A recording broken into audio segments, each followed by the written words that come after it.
A very good afternoon, March. Thanks for joining us here on the program. It is exactly 4 p.m. East African time.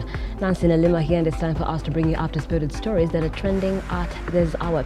Before we get into it, here are our top stories.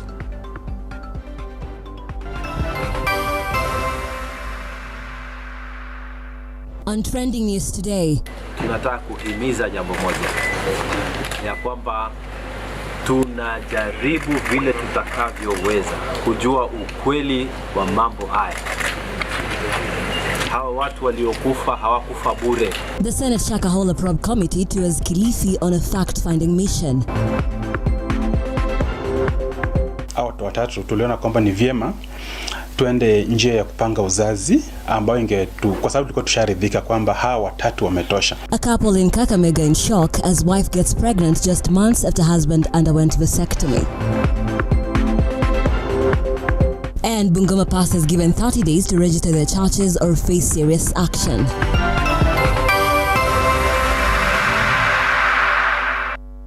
Welcome to the broadcast, and do stay with us at Lookuptv on Twitter, Lookuptv on Facebook, and Lookuptv on our YouTube channel is where you can catch this live stream.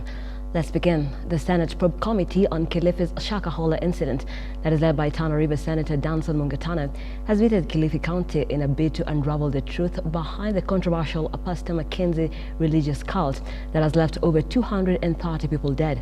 Speaking during the courtesy call to Kilifi Governor Gideon Mungaro, Mungatana has said they are prepared to meet every individual who was involved in aiding and abetting the horrific Shakahola tales. They will also ensure justice is served and proper measures are put in place to prevent such horrific events in the future. Tutaenda kukutana na vitengo vya usalama, tutaenda kukutana na wale victims, tutaenda kukutana na wale walianzisha kazi pamoja na Mackenzie, tutakutana na wale ambao ni walikuwa wanaomba pale. Tutapata mambo mengi, information hata kutoka kwa makanisa na viongozi wa makanisa ambao ni Wakristo wanaofanya kazi hii ya kuhubiri kama kawaida.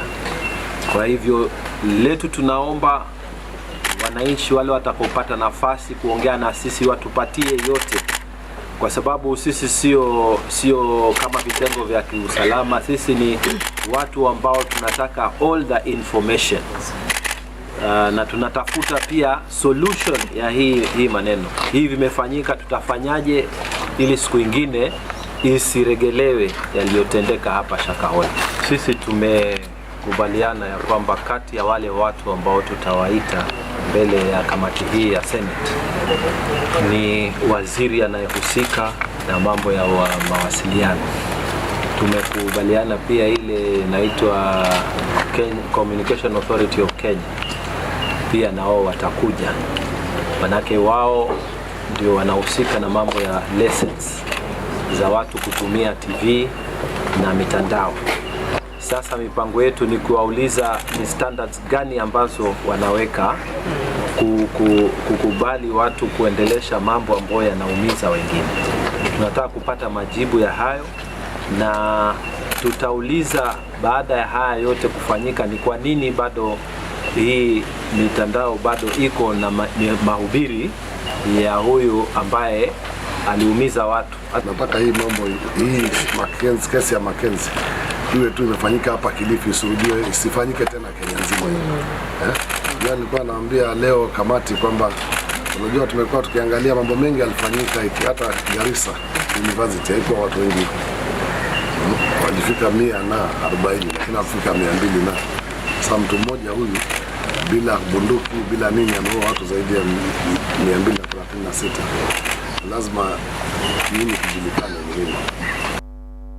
And out of the western region, a family from Shikoti village in Kakamega County is deeply concerned after their chosen method of family planning allegedly failed, as the woman is now expecting their fourth child.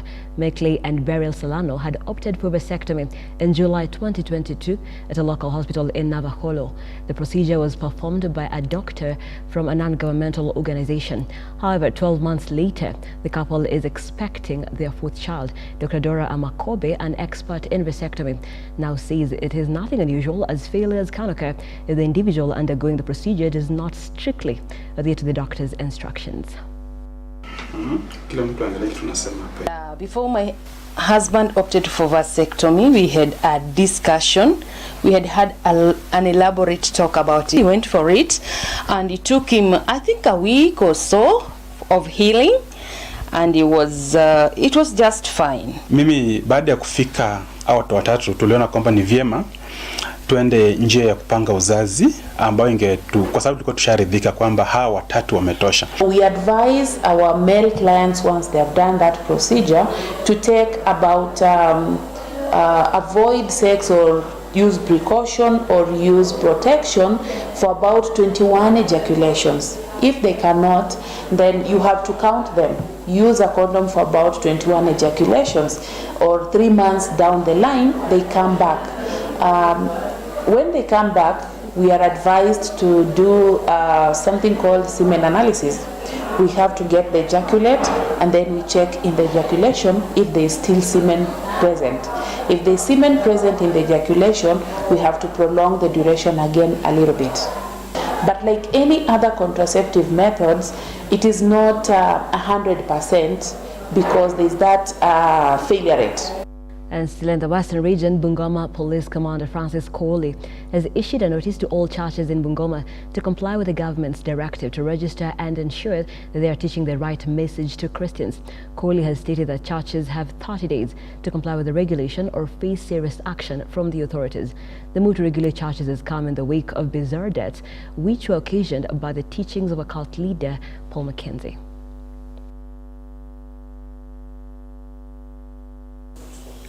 Wale ambao wamekuwa na makanisa haya, wamefungua makanisa hizi, naongelea kuhusu 424, 460, 300 hadi sasa.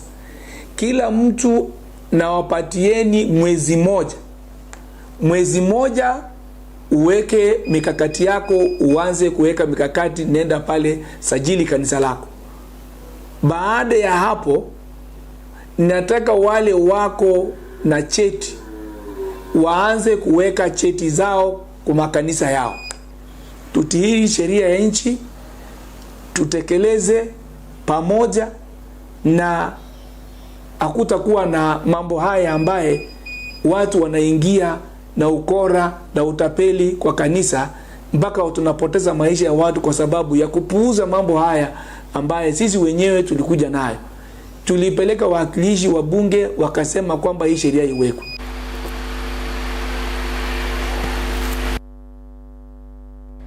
That President William Ruto is expected to lead a contingent of high-level officials and politicians in Isiolo for the interdenomination prayers on Sunday at the Isiolo Boys High School playground.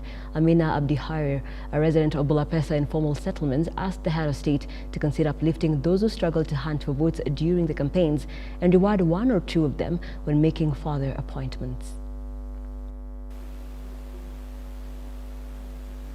Niko kati ya viongozi wa UDA Isiolo County, ambapo mimi natoka kwa slum ambayo inaitwa Bulapesa Ward.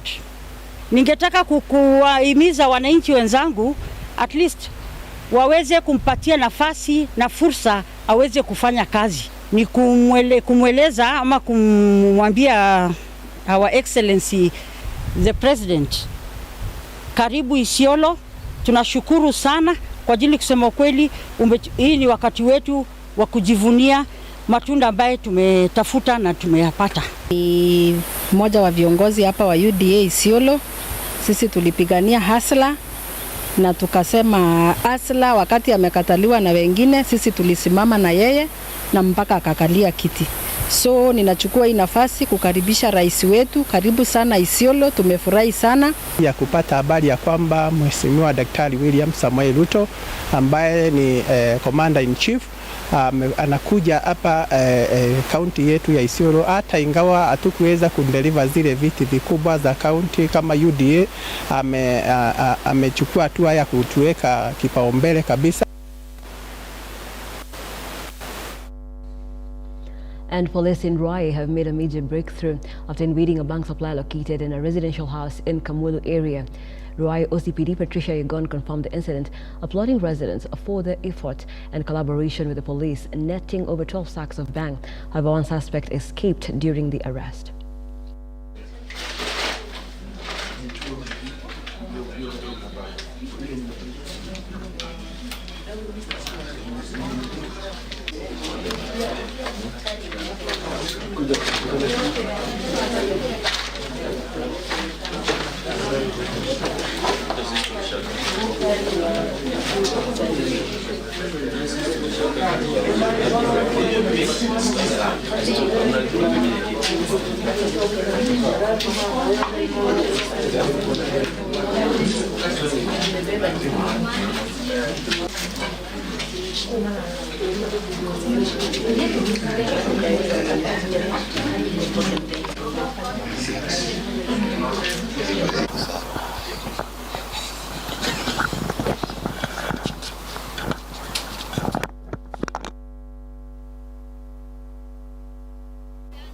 Kijana mmoja kwa maidi karibu na boma yake akashindwa ni nini ama ni mwizi anataka kumuibia.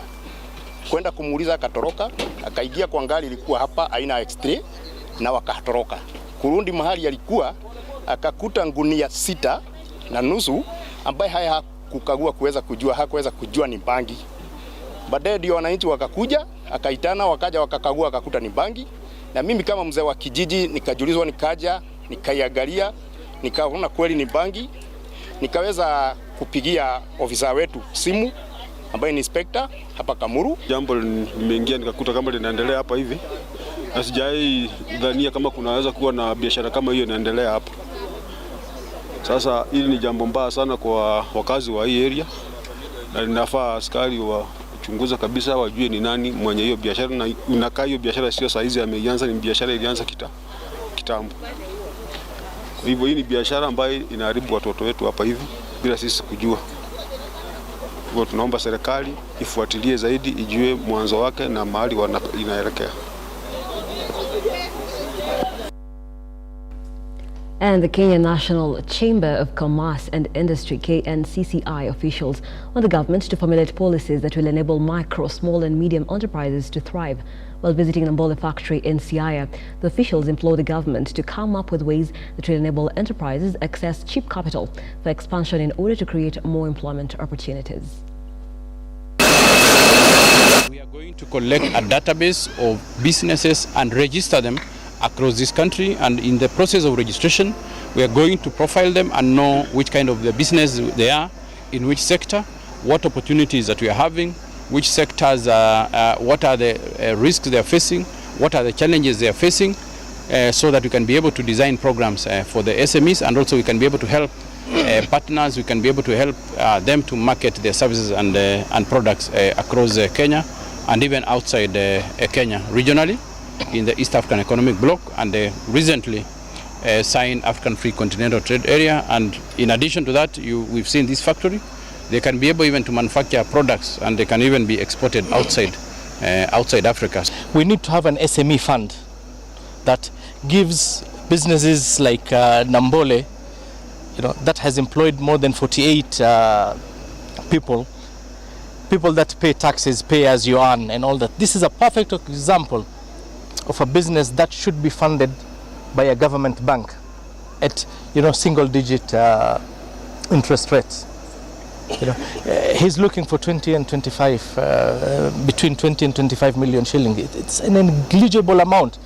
He will increase his workforce from 48 to 200 people, creating livelihoods, paying more tax. I mean, in as much as the government will support him, they'll end up collecting more taxes from here due to his increased sales. With the 25 million shillings, he will buy raw material at much lower prices, increasing his profit margin. The government is a partner in this. They will collect their fair share of corporate tax, which is about 30%, again, from the increased profit. And a section of Matatu operators in Narok are calling on the government to reduce the cost of fuel, as the current prices will force them to increase fare prices. Speaking at a Matatu owners meeting, Narok Line Services chairman Andrew Mwangi stated that many of their vehicles have been parked due to the high cost of maintenance. The operators also decried the proposed housing levy, saying it will be hard on already struggling Kenyans.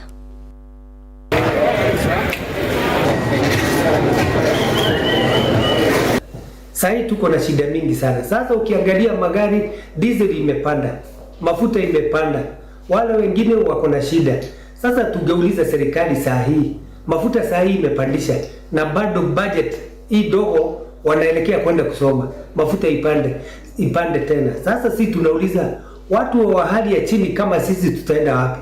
Hivi sasa saa hii magari ambayo inatumia sasa yenye inaenda long distance ilikuwa nakunywa kuanzia 10,000, 11,000. Sasa saa hii kama jana ilikunywa 13,000, 13,500. Sasa tunauliza sasa tunaelekea wapi? Ile kitu tungeuliza rais wetu, mafuta ikiwa kuna njia nyingine itaweza tumika, mafuta atuangalie sipande tena, tungekubali na arudishe mafuta chini juu. Sasa mafuta ndio kila kitu. Tulikuwa naomba bwana chairman tuongezee nauli pande moja, hata kama ni Narok, kama ni hapa Nairobi, hata kama ni 50-50. Mafuta saizi imepanda bei. Wale abiria tunabeba, hakuna hata moja ataweza kumwambia utamuongezea shilingi 50 awe ako naye, hawana pesa. Kwa hivyo tungeuliza serikali kwa heshima ituangalie na iangalie upande wa transport na mambo mengine. Juu sasa wale watu wanaongoza wakiisha watakuja kuongoza nani? And we come to the end of the broadcast, but let me bring you up to speed with what you can be expecting, what TM is preparing for bulletins at 7 p.m. and 9 p.m. We'll be having a look at the Council of Governors that has had a meeting saying that the National Treasury is yet to disburse 94.4 billion to the counties. So the counties are broke. That is a story that will be coming your way later on as well. The stories that we are keeping an eye on. The Jubilee Party was just this afternoon. Jeremiah Kioni as well as David Muradhi have been expelled from the party. We'll be giving you the intrigues of the Jubilee Party wrangles as well. And we'll be looking at President William Ruto, who is going to be in Moranga, as well as giving updates on the Shakahola horror. Remember, the exhumation is still ongoing. This is a phase 2. And of course, we're expecting to hear reports of any new bodies that are going to be exhumed today, any survivors in the forest, and any arrests which will be made as of this evening. And of course, a lot of sporting action will be coming your way as well. That is it for now, but do have yourselves a pleasant afternoon. Keep it right here on Lookuptv. I am Nelima. Good afternoon.